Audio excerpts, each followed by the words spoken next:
mengasihi dimanapun Anda berada. Anda kembali bersama kami pada acara Telaga, Tegur Sapa Gembala Keluarga. Saya Gunawan Santoso dari Lembaga Bina Keluarga Kristen telah siap menemani Anda dalam sebuah perbincangan dengan Bapak Pendeta Dr. Paul Gunadi. Beliau adalah seorang pakar dalam bidang konseling dan dosen di Seminari Alkitab Asia Tenggara, Malang.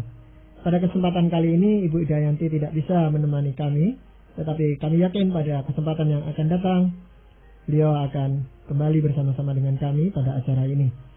Dan kali ini kami akan berbincang-bincang tentang menumbuhkan rasa tanggung jawab pada anak. Kami percaya acara ini pasti akan sangat bermanfaat bagi kita sekalian. Dan dari studio kami mengucapkan selamat mengikuti. Pak Paul, kalau judul yang kita pilih malam hari ini menumbuhkan rasa tanggung jawab pada anak, yang ingin saya tanyakan, apakah tanggung jawab itu tidak dengan sendirinya ada gitu di dalam diri setiap anak atau setiap orang gitu? Kenyataannya memang tidak. Jadi anak-anak itu sebetulnya lahir tanpa mempunyai kesadaran akan tanggung jawabnya. Jadi merupakan tugas orang tua lah untuk menumbuhkan rasa tanggung jawab itu, Pak Gunawan. Sekali lagi, anak-anak memang dilahirkan untuk bergantung pada orang tuanya. Dan dalam kebergantungan itu anak-anak mengharapkan orang tua untuk melakukan semuanya bagi si anak.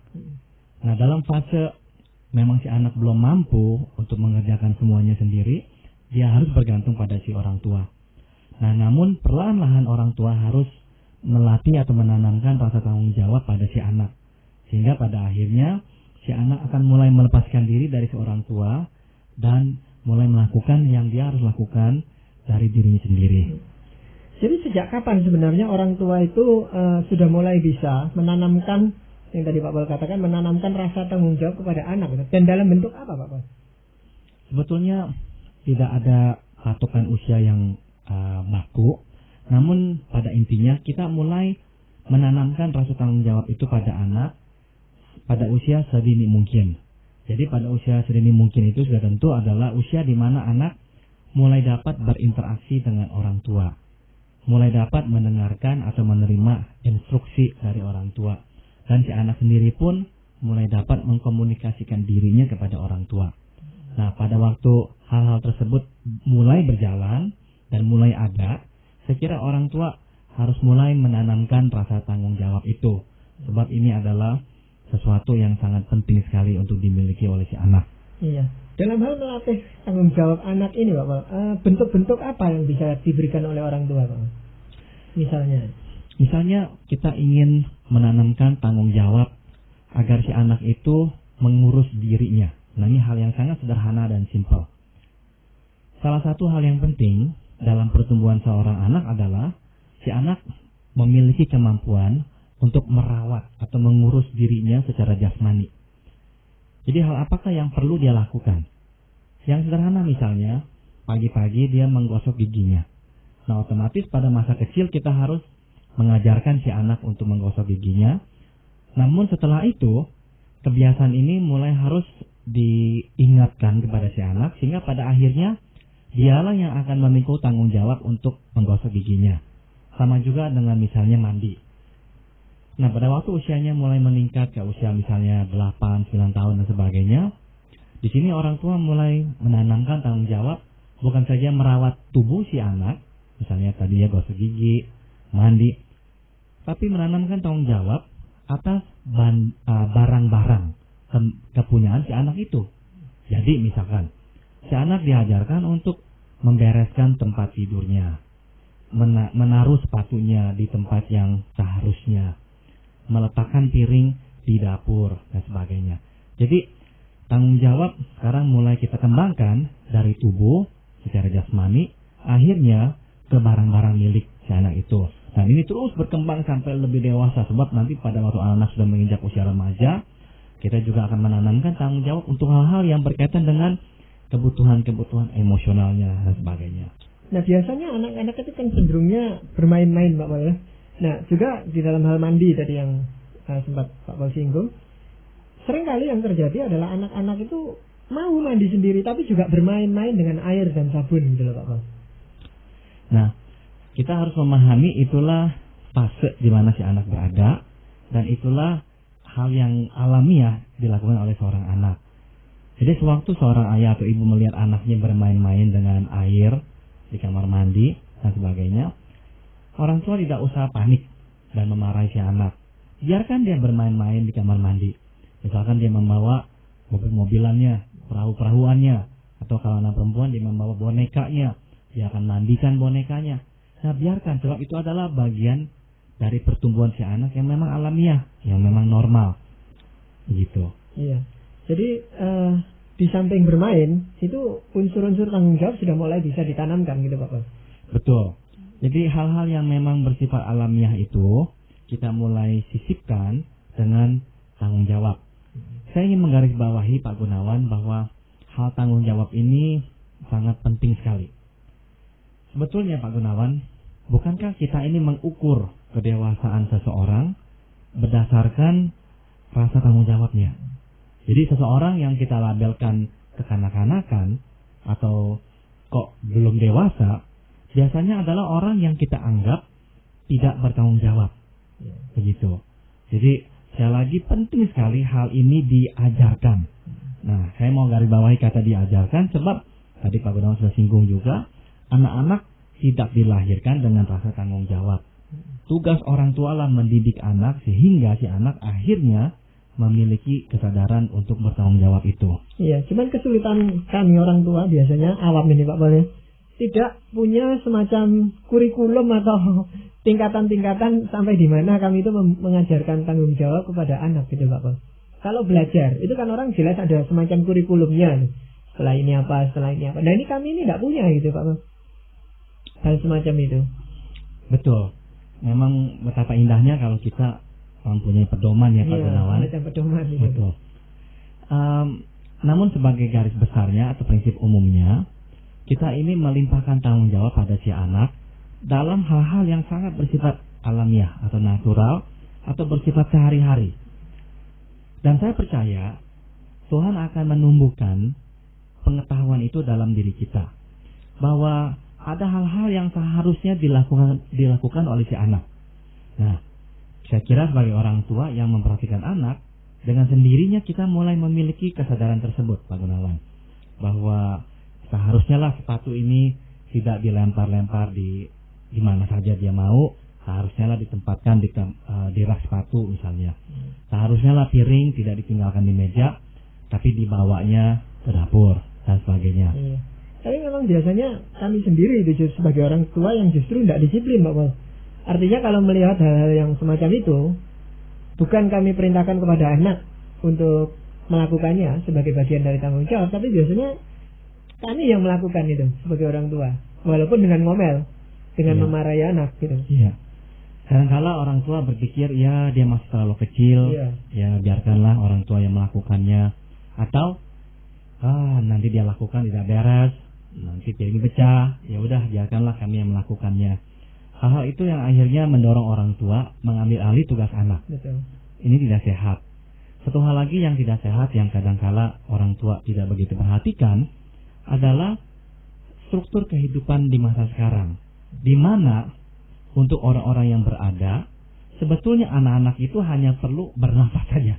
Itu tanggung jawabnya dia. Sebab kalau ada suster atau ada pembantu, baju pun disiapkan, air untuk mandi sudah disiapkan, handuk sudah disiapkan, kemudian dia keluar kamar sudah akan ada sepatu yang disiapkan oleh pembantu rumah tangga. Makan piring sudah tersedia di atas meja. Setelah makan tinggal taruh piring di situ, tidak usah dibawa kemana-mana. Belajar ada guru les yang akan menanyakan, akan mendorong si anak untuk mengerjakan soalnya. Nah kadang-kadang orang tua tidak realistik, karena orang tua tidak memperhatikan proses pertumbuhan si anak ini. Tiba-tiba si anak sudah berumur 14 tahun atau 15 tahun, orang tua marah-marah. Anak saya tidak bertanggung jawab, anak saya kok disuruh tidak mau. Nah, masalahnya adalah anak ini selama 14 tahun hidup sebagai bayi. Semua sudah disuapi, semua sudah disuapkan ke mulut si anak itu. Sehingga si anak memang tidak pernah belajar untuk bertanggung jawab. Nah, akhirnya apa yang terjadi? Ya, yang terjadi adalah si anak memang tidak memiliki tanggung jawab itu Nah, biasanya ini disadari oleh orang tua setelah anak menginjak usia remaja, dan pada saat itu memang sudah lumayan terlambat. Cuman memang pada pikiran kami sebagai orang tua itu biasanya itu nanti kan diajarkan di sekolah soal tanggung jawab itu gitu. Kan anak itu di TK dan sebagainya itu kan dilatih dengan tanggung jawab. Apakah kami nanti tidak keliru gitu mengajarkan sesuatu gitu Pak? Saya kira kita harus membedakan antara tanggung jawab yang internal dan tanggung jawab yang eksternal. Yang saya maksud adalah ini. Memang anak-anak itu semuanya harus bersekolah. Dan dia pun tahu itu. Oleh karena itulah anak-anak meskipun tidak mau sekolah, terpaksa sekolah. Nah, dia diharuskan juga belajar. Sudah tentu hal-hal yang bersifat eksternal ini yang dipaksakan dari luar ke dalam tetap berguna dan akan berdampak positif buat dia waktu dia mengerjakan tugas sekolahnya dan sebagainya. Namun demikian, kita harus akui pada masa-masa anak-anak bersekolah, terutama pada masa di bawah SMP ya. SMA mungkin sudah ada timbul kesadaran. Tapi sebelum itu, pada masa SMP ke bawah, anak-anak sesungguhnya belum memahami apa kegunaannya bersekolah. Belum. Dia hanya melakukan tugas kewajibannya karena memang diharuskan. Tapi belum ada suatu kesadaran. Sebab sekolah sesuatu yang di luar dirinya. Oleh sebab itulah, orang tua perlu menumbuhkan tanggung jawab yang bersifat internal. Yaitu melakukan sesuatu yang berkaitan langsung dengan dirinya. Misalkan tadi saya kasih contoh tentang sikat gigi, mandi dan sebagainya. Itu berkaitan langsung dengan tubuhnya. Membereskan tempat tidur, atau misalnya membawa piringnya, atau membereskan bekas mainannya, taruh ke dalam box yang tertentu dan sebagainya. Itu juga langsung berkaitan dengan dirinya. Jadi dia melakukan sesuatu bukan karena memang diharuskan saja, tapi dia langsung tahu ini adalah hal-hal yang dia harus lakukan karena ini hal yang dia lakukan. Maksudnya mainan itu dia yang mainkan. Mainan ini adalah miliknya. Ranjang ini kemarin malam dia yang tiduri. Nah, dengan kata lain, karena dia sudah melakukannya, dia omong kasarnya dia yang sudah membuat kerepotan itu, maka dia yang sekarang harus membenahinya. Kalau belajar atau sekolah, saya kira kurang mengandung unsur tersebut, sebab lebih seolah-olah merupakan sesuatu yang berasal dari luar dirinya. Guru meminta dia ini mengerjakan PR, guru berkata ada ulangan minggu depan, dan dia belum menyadari apa kegunaan sekolah. Jadi saya kira harus ada keseimbangan memang. Nah, kalau seseorang anak itu sudah ya dalam tingkat usianya itu bertanggung jawab, apa sebenarnya yang terjadi pada dirinya, Bapak? Waktu dia mulai memikul tanggung jawab, yang akan terjadi adalah nomor satu, dia akan lebih bisa mempercayai kemampuannya. Sebab akan banyak hal yang dia mampu lakukan. Hal-hal kecil yang tadinya dia pikir tidak begitu berguna, tapi waktu dia mulai lakukan, sesungguhnya itu akan menumbuhkan rasa keyakinan dirinya. Dia bisa mencuci piring. Hal yang sederhana seperti itu. Misalkan, suatu ketika kami tidak ada pembantu rumah tangga. Terus kami mencuci piring. Nah, saya dan istri saya melibatkan anak-anak untuk mencuci piring.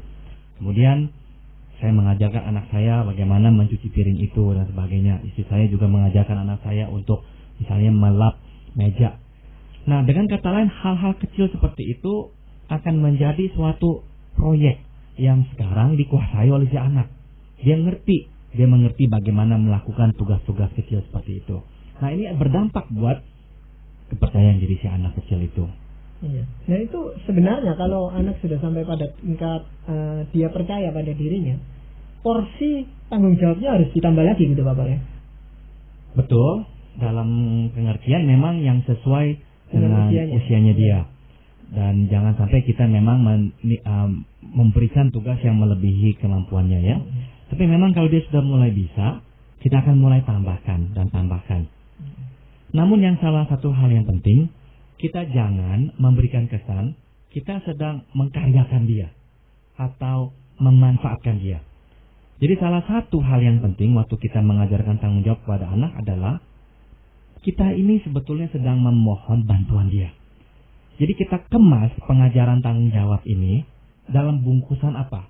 Bungkusan membantu papa, membantu mama. Bukan dalam bungkusan engkau malas, engkau harus bekerja. Di sini ada pekerjaan, engkau harus lakukan. Nah, saya kira hampir semua anak jika mendengar kata-kata seperti itu, dia akan ciut ya. Dia akan merasa belum apa-apa, kecil hati, dan tidak bersemangat lagi. Tapi waktu kita menyampaikannya dalam bentuk permohonan untuk minta tolong, saya kira anak akan lebih bersemangat menolong daripada melakukan suatu tugas yang diharuskan oleh orang tuanya. Iya. Kalau di samping keyakinan diri, Pak Paul, adakah hal lain yang timbul di dalam diri si anak itu? Yang lainnya lagi adalah kita menyadari anak-anak itu pada akhirnya harus bekerja. Dia tidak akan dianggap sebagai manusia yang berharga kalau dia sama sekali tidak bisa bekerja. Nah, pekerjaan itu mempunyai satu sifat, satu substansi ya, satu akar, yakni tanggung jawab. Jadi orang tua perlu mengajarkan anak-anak bertanggung jawab agar nanti si anak akan menjadi seorang pekerja yang baik. Nah, ini kita siapkan juga dari mulanya. Melakukan sesuatu karena menyadari kegunaannya. Kedua, melakukan sesuatu karena memang diwajibkan. Nah, itu dua-duanya harus berimbang dan dimiliki oleh si anak. Ini dua hal menjadi bahan yang sangat penting untuk kesuksesan dia dalam pekerjaannya di masa mendatang. Yang Pak Paul maksudkan pekerjaan itu setelah dia nanti selesai dengan studinya gitu. Betul. Jadi tadi saya tekankan dua hal tadi Pak Gunawan, yaitu si anak memang harus mengerti kegunaannya. Apa gunanya dia bekerja ini dan itu. Tapi yang kedua, si anak juga harus melaksanakan kewajibannya di saat dia sendiri tidak begitu menyadari kegunaannya. Jadi jangan sampai anak hanya memiliki satu di antara dua itu, tidak sehat. Bapak, kadang-kadang di dalam satu keluarga yang anaknya cukup banyak atau kondisi keekonomiannya kurang gitu, biasanya anak yang sulung itu mendapat beban tanggung jawab yang mestinya rasanya itu terlalu berat itu Pak. Misalnya abang gendong adiknya, dia sendiri kecil, jadi ini kecil gendong anak kecil juga, atau bahkan sampai mesti bekerja. Nah, itu dampaknya apa Pak sebenarnya pada diri anak itu? Anak-anak yang terlalu kecil untuk memikul tanggung jawab yang sebesar itu akhirnya akan kehilangan masa kecilnya Pak Gunawan.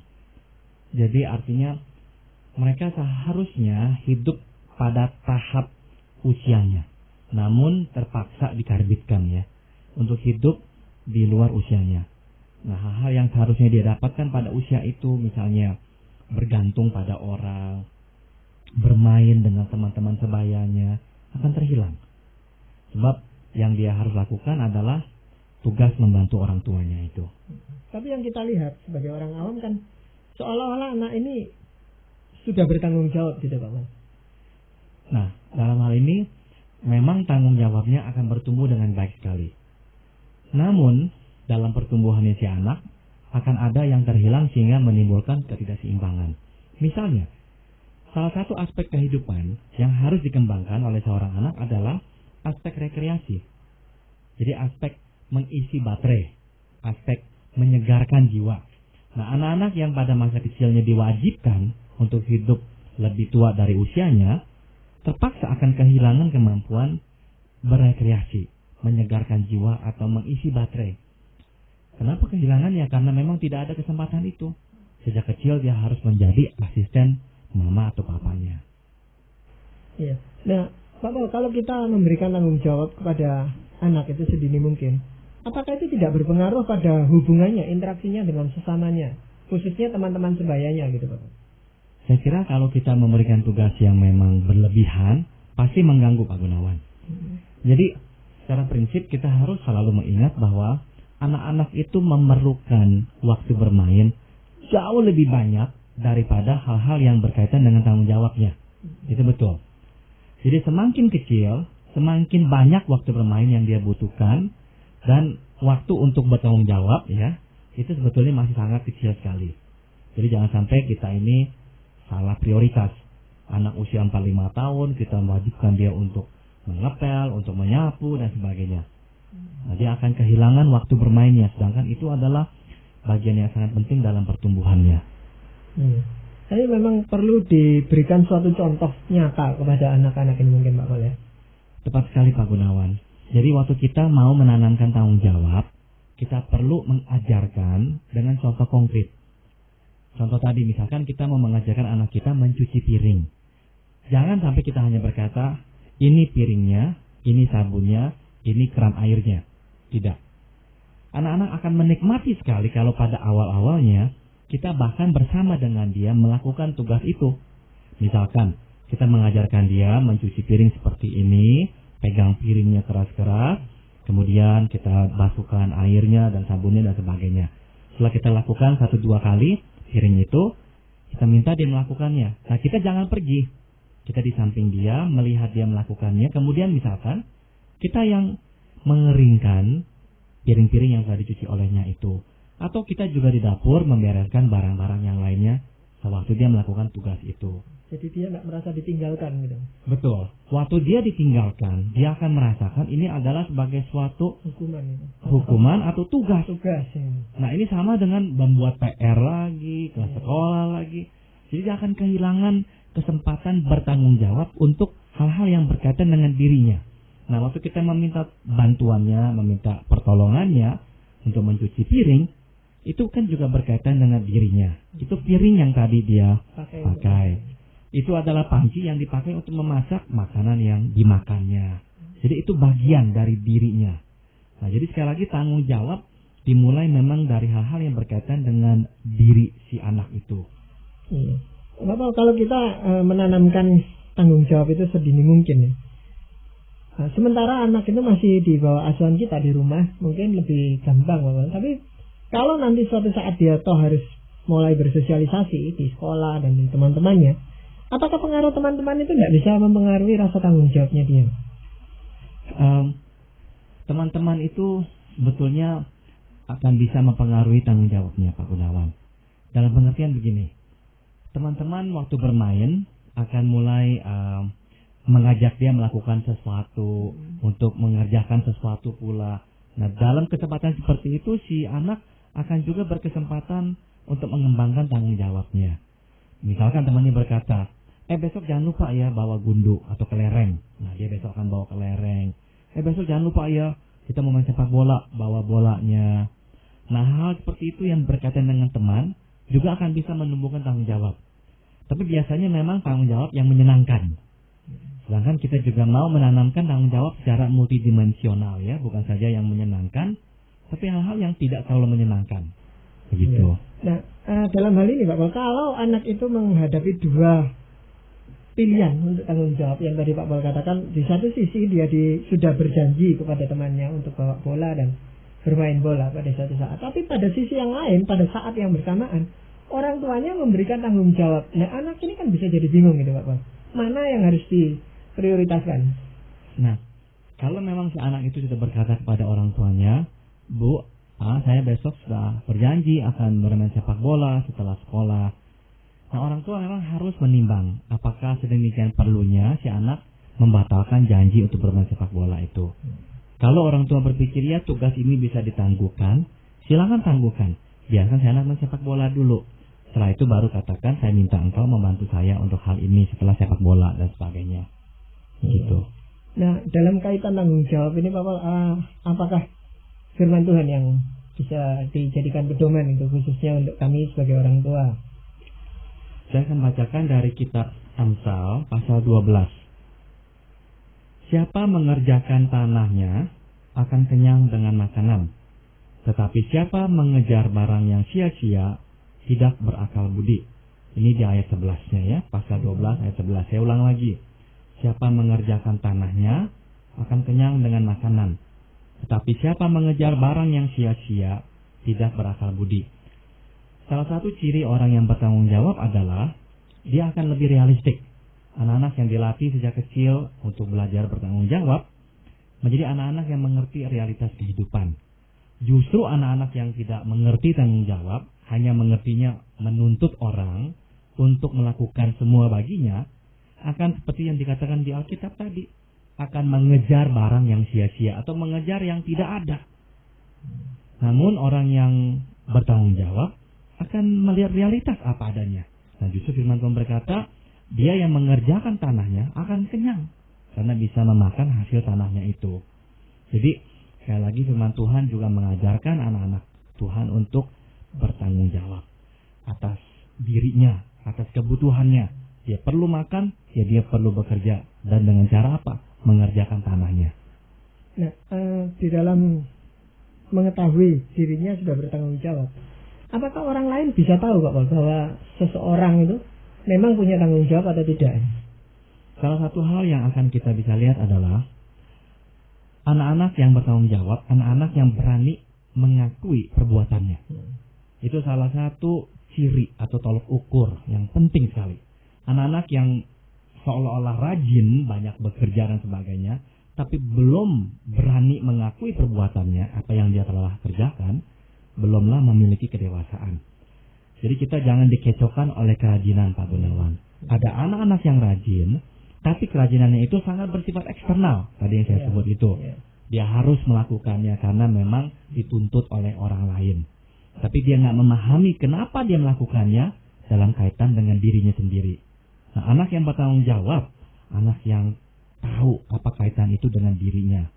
Sehingga waktu ada sesuatu terjadi, dia lakukan hal yang keliru atau salah, dia berani berkata, saya yang salah. Jadi itu semacam pola hidup gitu di dalam diri anak itu. Betul. Ini suatu pola hidup di mana dia akan enggan menyalahkan orang lain atau meletakkan beban tanggung jawab pada orang lain.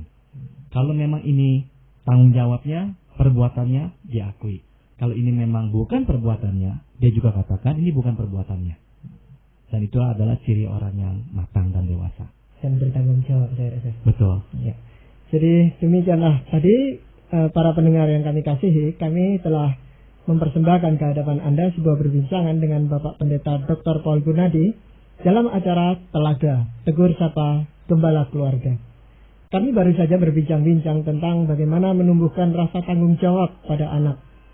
Dan bagi Anda yang berminat untuk mengetahui lebih lanjut mengenai acara ini, silakan Anda menghubungi kami lewat surat. Alamatkan surat Anda ke Lembaga Bina Keluarga Kristen atau LBKK, Jalan Cimanuk 58, Malang. Saran-saran, pertanyaan, serta tanggapan Anda sangat kami nantikan. Akhirnya dari studio kami mengucapkan terima kasih atas perhatian Anda dan sampai jumpa pada acara Telaga yang akan datang.